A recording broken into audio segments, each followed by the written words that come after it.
company, they have given their pledge in love to each other.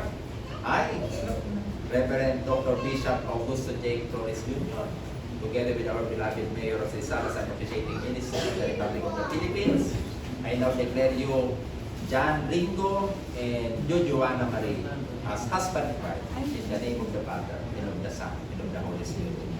What God has joined together, let me not separate. Kung ang pinagsama ng Diyos, ay huwag marapat ng Diyos. Hindi naman. Again, palakpakan po natin.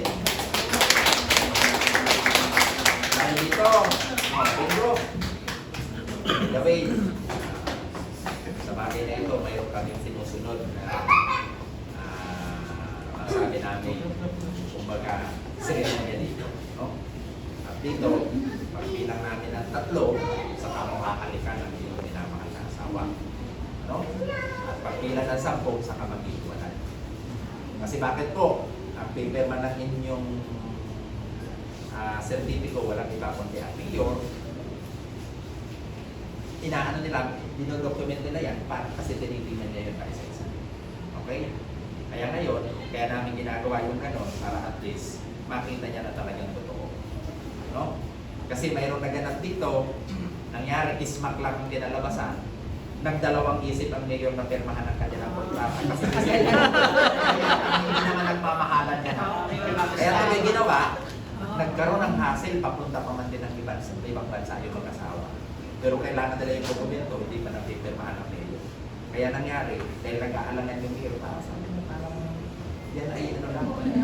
Oo. Kaya nangyari, pinatawag niya sa kwarto niya doon sa taas. At alam niyo ginawa? Alam niyo ginawa? Isang oras na pinaghalik doon.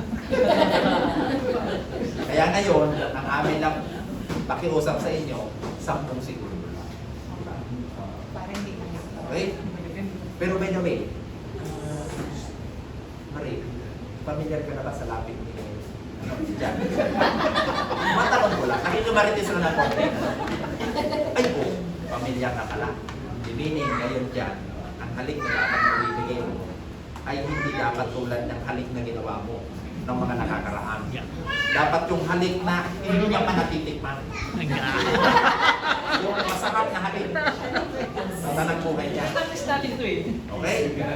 Kung pinaractice, dapat yung practice, hindi yan pa sa na-practice nyo.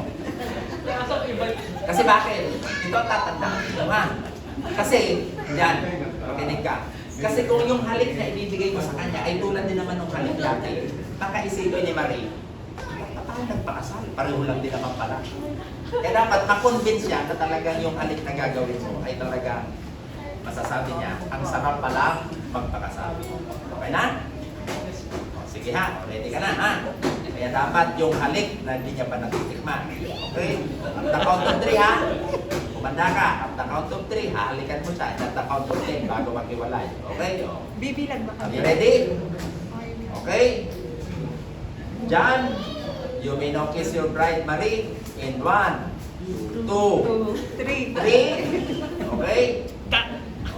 10, 9, 7,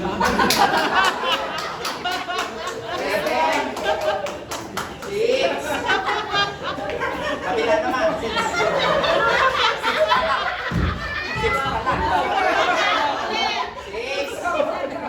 5, 4, 3, 2, 2. Oh, hindi na kita.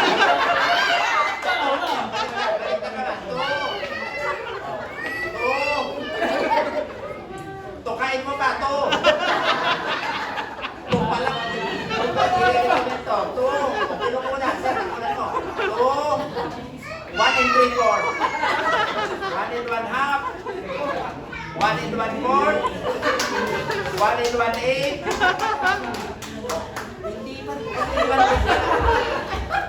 1, 1, 1, 0. Okay? Test na kapasakay kasi bakit? Walang representative pa si Mayor. Dalawa ang aking yan, natutunayan ko na talaga nagmamahalang kayo. Diba? Kaya dahil dyan, again, it is my privilege to be the person in industry rather than Mr. and Mrs. John Ringo, Jojoana Marie, Manila, Urbis Studio. Palakpakan ko na.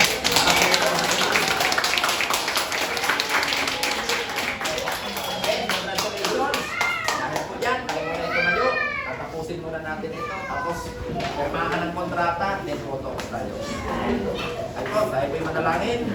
Amang banal, makapangyarihan sa lahat, minsan lubos ang amin kong pasasalamat na kung paanong nasaksihan mo. Ikaw na Diyos, hindi namin nakikita, subalit nakasasaksi ng lahat ng bagay na mga pangako at sumpaan sa pagitan ni Jan Ringo at Jojoana Marie na kung saan ay tinanggap ang kaloob niyo pong pag-aasawa. Hiling at dalangin po namin sa pagpapasimula nila ng isang panibagong yugto ng buhay. Patuloy nawa po Diyos na gabayan niyo po sila at papagtagumpayan din upang mapatunayan nila na ang kanilang pag-asama na kayo ang siyang nasa kalagitnaan na isang pinagpalang pagsasama. Sa lahat ng kanila pong gagawin, wala po ngayon. Ano man ang gagawin ng kanila pong mga kamay, pagpalain po ninyo ito. Ano man ang mga plano na kanilang patuloy na isasakatuparan, samahan niyo po sila upang masiguro na sa lahat ng kanilang bagay na gagawin, maluluwalhati ka at magiging kasiyahan sa mga buhay po nila ang pagkasama nito. Kasama ng kanila pong magiging mga anak, patuloy na walang ilan Diyos na hindi mo sila pagkukulangin sa anumang bagay.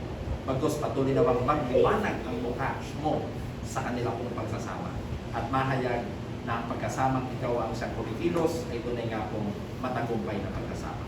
Ito po Diyos ang aming hiling at dalangin sa iyo, sa ngalan ng Ama, ng Anak at ng Banal na Espiritu. Amen. Muli po, palampakan natin ang mga bagong kasal. Dahil yan, ay dadako na sa pirmahan ng kontrata.